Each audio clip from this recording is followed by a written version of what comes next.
This is the Late Round Podcast with your host, JJ Zacharisa.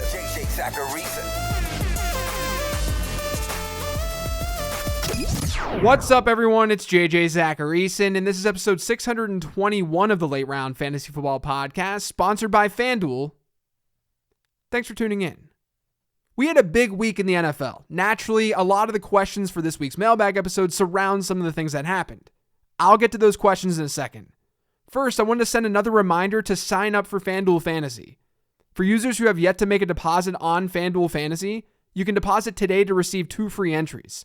All you have to do is deposit a minimum of $10 into your FanDuel DFS account, and you'll be instantly rewarded with 2 free vouchers. This is a limited time offer, so be sure to deposit now and play for free. Head over to FanDuel.com or download the FanDuel Fantasy app today. Eligibility restrictions apply. Go to FanDuel.com or download the FanDuel app for more details. And then don't forget to get yourself prepared for March Madness. My friend and trusted analyst Ed Fang wrote the book on how to win your pool. And his daily podcast series, Bracket Wisdom, will get you ready to crush your pool. Check out the Bracket Wisdom series, which appears on the Football Analytics Show podcast. I mentioned this earlier in the week, but Ed's insights have been huge for me in the past, and I know they'll be really helpful again this year. So go check out his March Madness podcast series, Bracket Wisdom, which appears on the Football Analytics Show. Now let's get to these questions. Now, as a lot of you know, Russell Wilson is now a Denver Bronco. So, of course, I got a lot of questions from Twitter and Patreon this week about that Russell Wilson trade. One of them says, what is the new ceiling for Javonte Williams with Russ? How high is too high? And how do we keep the hype in check / capitalize on managers that are too high? I'm thinking this blockbuster trade could carry Javonte hype all the way until week 1. I got another one from Alex on Patreon that says, hi JJ, how does the Russell Wilson trade affect DK Metcalf and Tyler Lockett specifically? We know the Denver skill position players get a bump with Russ. And then there was one from Twitter from @NepJX3 that says, I feel like Noah Fant is the most polarizing player post-trade. How would you value him in Seattle now? I think it's roughly the same, but lots of people think he's worthless now. Okay, so let's keep this simple and high level. Players who were on Denver and are still on Denver, they get an obvious bump. We know that wide receiver talent can win out regardless of situation, more so than running back even. But situation can still help. This could be exactly what Courtland Sutton needs to get going again. He's got a quarterback now who can hit him on those deep perimeter throws. Jerry Jeudy gets a boost. KJ Hamler, who should be healthy, he gets a boost. And don't sleep on Tim Patrick either. And then without Noah Fant, since he was dealt to Seattle, Alberto gets a boost. I mean, all of these players get boosted from this deal. They're going from an extreme question mark at quarterback to one of the best in the league. It's hard to answer if any of these players are buys or sells right now because we don't exactly know the market. But I would probably just hold on to Sutton and Jeudy and the rest of those guys right now. You'd be buying at more of a premium, but I wouldn't want to sell because Sutton and Jeudy in particular are talented wide receivers. It's not like they're bad wide receivers who are getting boosted by Russell Wilson. They were already good. And the other guys on this team, they don't really have high price tags that you should just automatically sell. Now on the flip side, it's a big hit for DK Metcalf and Tyler Lockett. I do think that there's a buying opportunity for Metcalf in Dynasty though. It's really easy to think that Russ made Metcalf. Or it's easy to overstate the impact that Russell Wilson had on DK Metcalf. Metcalf himself is a monster. During his 3 games without Wilson last year, he averaged a target share per game over 25%.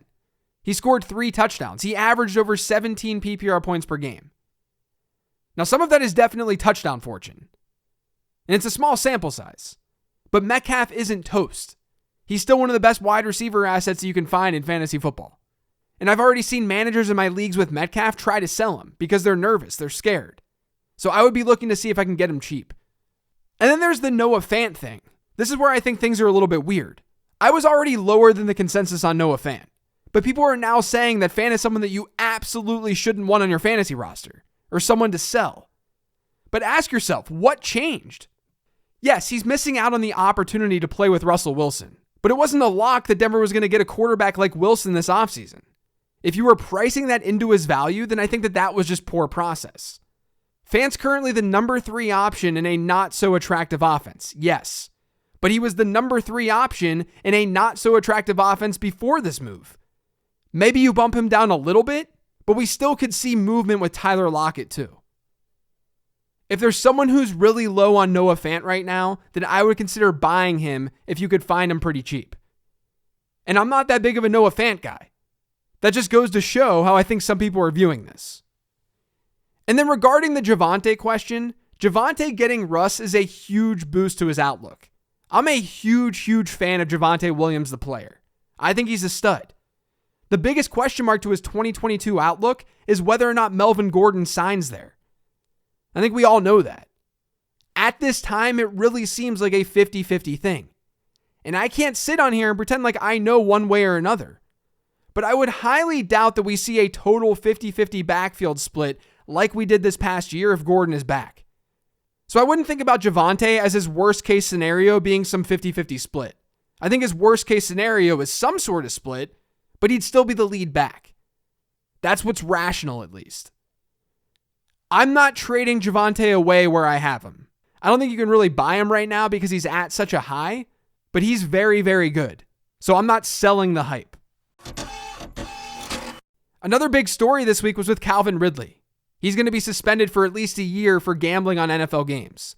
And I got a question from Lloyd that says, what are you selling/buying Calvin Ridley for in Dynasty? And then one from Josh that says, would you sell Ridley for Juju in a standard league as a rebuild?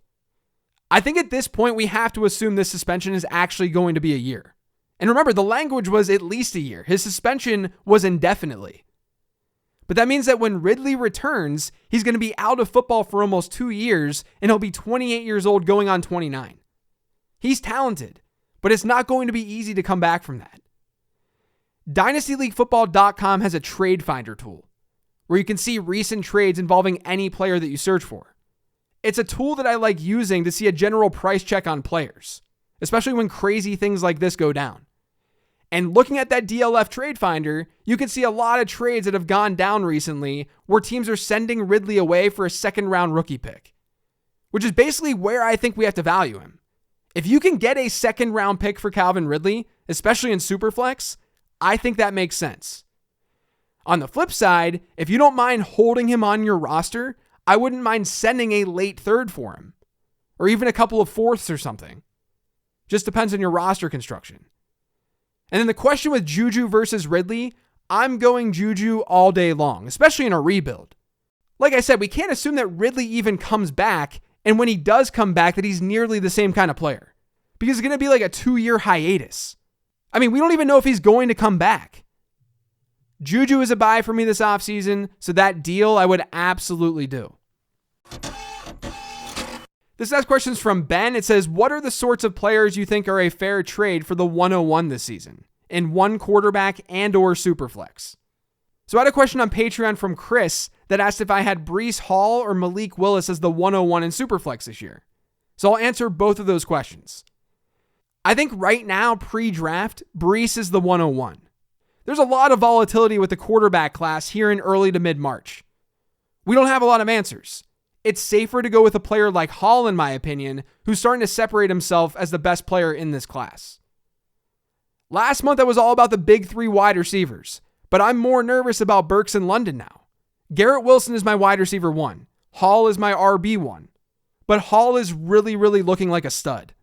So I'm leaning Hall as my 101 just based on how he tested and what his draft capital might look like. I think in Superflex, that might be controversial. But the way I'm sort of approaching the quarterback position this year is that draft capital and landing spot is going to go a really long way, like more than usual. Because usually we have a general idea of where quarterback prospects are going to go in drafts. Like we have a quarterback or two who are bound to go in the top 5. We just have no freaking idea right now.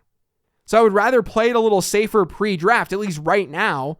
Go with a player who's like just outside that Najee Harris, Javonte Williams, Travis Etienne tier from last year and Breece Hall and move on. And then understand that this could change post-draft and that most of my leagues have rookie drafts after the draft anyway. Now, as for who I would trade the 101 for or what players we're looking at, I can tell you that Dynasty League Football's ADP has Breece Hall listed around Josh Jacobs and Michael Pittman and Mike Evans. And I would trade any of those players for the 101 instantly. I'd trade ETN for Hall too. And probably even someone like J.K. Dobbins or Saquon Barkley.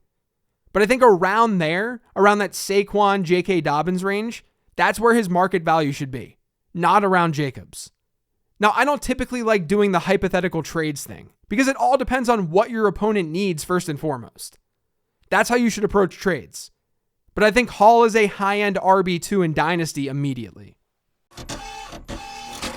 This next question is from @Elliot_Metzger on Twitter. It says, how do you parse production profiles for prospects from schools with loaded depth charts? So I talk about this in the late round prospect guide that drops on Monday. You can still pre-order that on lateround.com. But my model has something called a teammate factor at wide receiver that does look and see if a player played with quality teammates. For whatever reason, it gets more signal at wide receiver than at running back. But the answer to that question is that you can do it subjectively. When I utilize my model, I'm not simply taking what the model says and translating that to rankings. I've gotten the model to a very good place. It's more predictive than rookie average draft position by a decent margin. I know it can bring forth an edge. I know the model itself will give you an edge. With that being said, I'm a believer that you should go through every prospect and understand their journey and what they've worked with. When a backfield has multiple early round picks in it, then of course we shouldn't fully ding a player for not seeing great production, like Sony Michel and Nick Chubb when they came out. It wouldn't make sense to say Nick Chubb had an incomplete production profile when he was sharing a backfield with a first round pick. I mean, they had DeAndre Swift in that backfield too. You can use this on the flip side as well. When there are players who played with good teammates but still balled out, you can use it as a good sign. Garrett Wilson is a great example of that. Justin Jefferson and Jamar Chase were good examples of that. Jarvis Landry and OBJ were examples of that. I think a lot of people assume that I'm just looking at spreadsheets with these guys, but I dig into each one of their profiles to really understand what we're working with. Or I at least try to, because that journey is important. Context is important. Numbers without context, they're not very helpful. And I think that shows in the late round prospect guide, because I profile all 76 running backs and wide receivers who were at the combine. And I try to explain those journeys so that you don't have to do it yourself. The last question this week is from Lefty Joe F on Patreon. It says, what might we expect from Michael Carter going forward? Had some good games last year, but seemed to be mostly with Mike White. Look, I think Carter is totally fine, but it's tough to look at him and think that he's going to be an RB1 in fantasy football. I've got my year 2 model, and that year 2 model helps project how a player is going to perform in year 2 or year 3.